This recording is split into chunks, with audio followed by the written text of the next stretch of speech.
नमस्कार दोस्तों, आज की मूवी एक एक्शन थ्रिलर मूवी है। मूवी के शुरुआत में हमें थॉमस नाम का एक शख्स को दिखाया जाता है जो बहुत स्पीड में अपनी गाड़ी को भगा रहा होता है। तभी उसको उसकी बहन की कॉल आता है क्योंकि उसकी मॉम की डेथ हो चुकी है और लास्ट रिचुअल्स के लिए उसको आना होगा। दरअसल थॉमस एक डिटेक्टिव होता है और उसके ऑफिस में आज रेड पड़ने वाली है, इसलिए उसे ऑफिस जल्द ही पहुंचना होगा। इसी हड़बड़ाहट में थॉमस की कार के आगे एक डॉगी आ जाता है, जिसे बचाने के चक्कर में एक आदमी के साथ उसकी टक्कर हो जाता है। ये देख थॉमस गाड़ी से बाहर आके उस आदमी को देखता है, पर वो आदमी तब तक मर चुका होता है। तभी अचानक पुलिस की गाड़ी नजर आती है। थॉमस छुप जाता है। पुलिस की गाड़ी जाने के बाद वो उस आदमी के बॉडी को अपनी गाड़ी के डिक्की में छुपा देता है और अपनी कोट को उसके ऊपर रख देता है। फिर थोड़ी दूर जाने के बाद उसे रास्ते में पुलिस की बैरिकेडिंग नजर आता है, जहां पुलिस वाले गाड़ी को चेकिंग कर रहे होते हैं। जब पुलिस वाले थॉमस को गाड़ी चेक करने को कहते हैं, थॉमस कहता है वो भी एक पुलिस वाला है, लेकिन अभी वो कुछ आईडी कार्ड नहीं पकड़ा है। पर ऑफिसर्स थॉमस को भरोसा नहीं करते।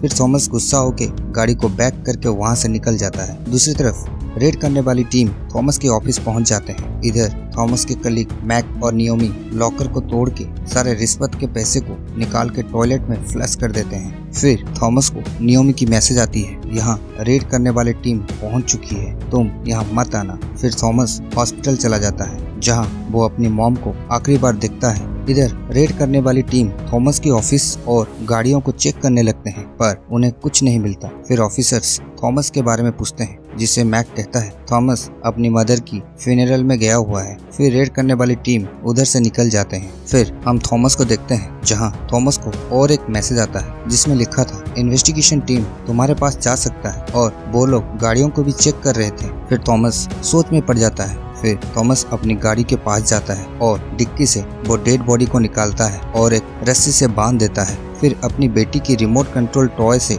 बांध देता है। फिर वो बॉडी और टॉय को वेंटिलेशन की गेट को खोल के अंदर डाल देता है। फिर वो कुछ बैलून लेके अंदर जाता है। अंदर जाके वो फादर को कहता है मुझे अपनी मॉम के साथ कुछ वक्त अकेले गुजारना चाहता है, जिसे फादर मान जाते हैं और 15 मिनट का टाइम देके चले जाते हैं। फिर थॉमस उस बैलून को कैमरा के सामने लगा देता है। फिर वेंटिलेशन के गेट खोल के बेटी के टॉय को रिमोट कंट्रोल से उसके पास आने को कमांड देता है, जिससे वो रस्सी उस टॉय के साथ उसके पास आ जाता है, जिससे वो बॉडी बंधा हुआ था। फिर वो रस्सी को खींच के बॉडी को उस रूम में ले आता है। फिर बॉडी को अपनी मॉम की कॉफिन के अंदर रख देता है। फिर अगले दिन उस कॉफिन को दफना दिया जाता है, जिसके बाद थॉमस राहत की सांस लेता है। फिर थॉमस अपनी कार को जानबूझ के किसी और की कार से एक्सीडेंट करवा देता है और रिपेयर भी करवा लेता है। फिर थॉमस और उसकी टीम के पास एक नया केस आता है, जिसे उन्हें एक आदमी को पकड़ना होता है, जिस पर ड्रग स्मगलिंग का चार्ज लगा होता है, जिसका नाम बार्सिलो होता है। जब थॉमस उस आदमी की फोटो देखता है, वो शॉक्ड हो जाता है। दरअसल वो वही आदमी था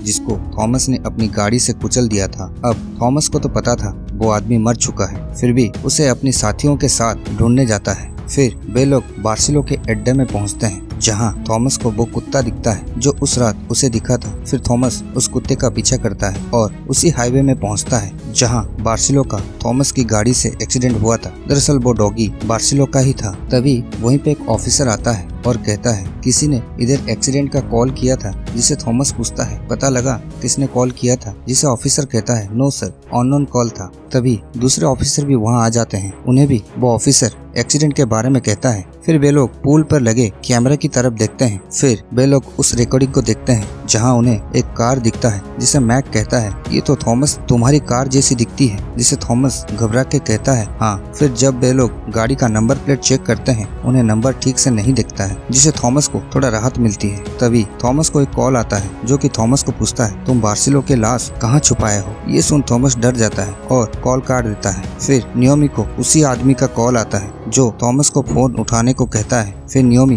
थॉमस को कॉल उठाने को कहती है। फिर थॉमस फोन उठाता है और कहता है तुम्हें कैसे पता मैंने गाड़ी में उसकी लाश को रखा था। फिर वो आदमी थॉमस को कहता है अगर तुमने उसके बारे में किसी को कुछ बताया तो वो पुलिस को बोल देगा तुमने लाश कहाँ छुपाया है। फिर अचानक एक कार थॉमस को टक्कर देती है, जिसे थॉमस भागने लगता है। वो कार भी उसके पीछा करती है। फिर थॉमस अपने आप को बचा के अपनी गाड़ी से उस गाड़ी को पीछा करने जा ही रहा होता है। तभी मैक अपनी गाड़ी लेके थॉमस की गाड़ी के सामने खड़ा कर देता है। फिर मैक थॉमस को बताता है बार्सिलो का फोन लास्ट टाइम उसी एरिया में एक्टिव था जहां तुम्हारी मॉम को दफनाया गया था, जिससे थॉमस परेशान हो जाता है। तभी दोबारा उसी आदमी का कॉल आता है और कहता है, कैसे पुलिस वाले हो, पीछा ही नहीं कर पाए, मैं तुम्हारा ही इंतजार कर रहा था। फिर थॉमस पूछता है, तुम्हें ये सब कैसे पता है, मैंने लाश कहाँ छुपाया है? जिसे वो आदमी कहता है, मुझे सब पता है। फिर थॉमस गुस्सा हो जाता है और कहता है, जाओ तुम्हें जिसको जो बोलना है बोल दो, और कॉल काट देता है। फिर अगले दिन उसी आदमी का दोबारा कॉल आता है पर थॉमस फोन नहीं उठाता है। तभी एक आदमी ऑफिस में आता है और थॉमस को कहता है, तुमने मेरा फोन क्यों नहीं उठा रहे हो, और थॉमस को मारने लगता है। तभी थॉमस के साथी आके उसे रोकते हैं। फिर हमें पता लगता है इस आदमी का नाम मैरिली है, जो कि नारकोटिक डिपार्टमेंट का हेड है। फिर मैरिली सबके सामने कहता है, मैंने सोचा थॉमस एक चोर है इसलिए मैंने उसे मारा। फिर वो वॉशरूम जाता है जहाँ थॉमस भी उसके पीछे जाता है और दोनों में लड़ाई होता है, जहाँ मैरिली थॉमस के ऊपर भारी पड़ता है। फिर मैरिली थॉमस को कहता है, बार्सिलो की लाश मेरे पास लेके आओ, जिसे थॉमस राजी हो जाता है। फिर थॉमस रात में मिट्टी खोद के बार्सिलो की लाश को निकालता है। जब वो लाश को चेक करता है उसे पता लगता है बार्सिलो को तो पहले से ही 2 गोली लगी थी, जिससे वो मरा था, ना कि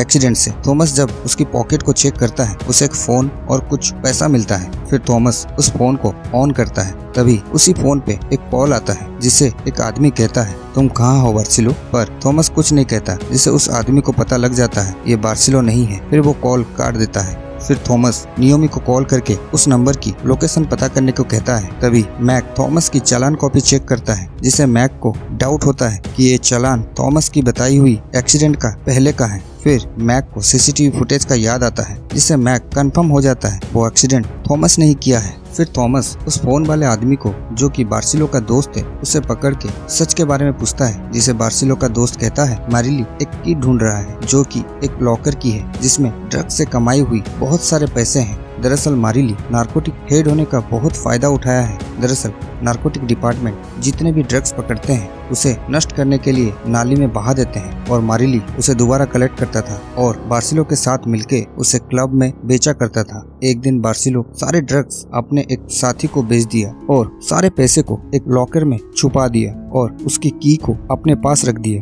जिससे मैरिली भड़क गया और बार्सिलो की सारे साथियों को मार दिया। अब वो उस चाबी को ढूंढ रहा है। फिर थॉमस उस चाबी के बारे में पूछता है, जिससे वो आदमी कहता है वो चाबी बार्सिलो के पास है। फिर थॉमस बार्सिलो की लाश को चेक करता है और वो चाबी मिल जाता है। तभी मैक वहाँ आ जाता है और थॉमस को हथकड़ी पहना के वहाँ से ले जाता है और उससे वो की भी ले जाता है। थॉमस मैक को समझाने की कोशिश करता है और मैरिली के बारे में सारी बात बताता है। तभी मैरिली का कॉल आता है और थॉमस को गाड़ी से बाहर निकलने को कहता है। तभी अचानक एक कंटेनर गाड़ी के ऊपर गिर जाता है, जिससे मैक की मौत हो जाता है। इधर मैरिली कहता है, अगर तुम 6 बजे तक बार्सिलो की लाश नहीं लाए तो उसके फैमिली को मार देगा। ये सुन थॉमस काफी परेशान हो जाता है और जल्दी से अपनी बेटी और बहन के पास जाता है और उन्हें एक सेफ जगह छोड़ देता है। फिर अपने ऑफिस से गन और एक रिमोट वाली बम को लेता है और बार्सिलो के बॉडी में फिट कर देता है। फिर थॉमस बार्सिलो की लाश को लेके मैरिली के पास जाता है। फिर मैरिली थॉमस से उसकी गन ले लेता है। थॉमस बार्सिलो की लाश देके जाने लगता है। तभी मैरिली थॉमस को रुकने को कहता है और थॉमस की गन से थॉमस को ही शूट कर देता है, पर